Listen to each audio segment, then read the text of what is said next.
Bwana asifiwe. The rising of a man is the rising of the nation. The falling of the man is the falling of nation. Alipoanguka Adamu, taifa nzima la wanadamu lilianguka. Bwana Mungu atusaidie sana. Now, kwa nyinyi ambao bado hamjaoa, sorry, let me tell you.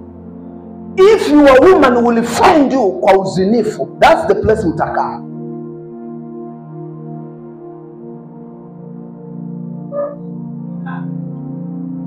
Kwa sababu pale Adamu alikutwa ndio Hawa alikaa. Kuna mtu ananielewa hapa? Are you understanding what I'm saying? Yes.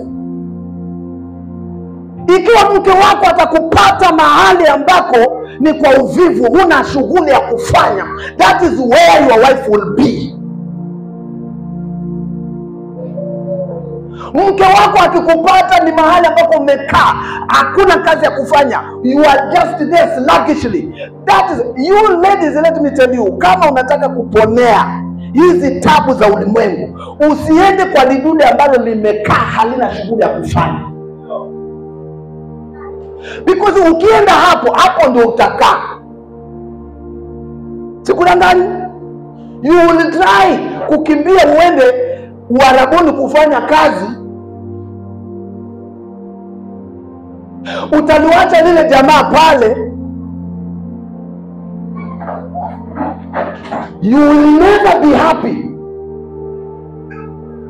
Wanaume pale mnajiweka, pale Mungu aliwaweka, msipaondoke. Sema amina. Bwana Yesu asifiwe. Pale mwanaume umewekwa na Mungu, usiondoke, kwa sababu hapo ndio Mungu anataka anapomleta mwanamke kwa maisha yako upatwe hapo. Na mwanze kuondoka pamoja. Pigia Yesu Kristo makofi kwa mambo makubwa ninayosema mahali hapa.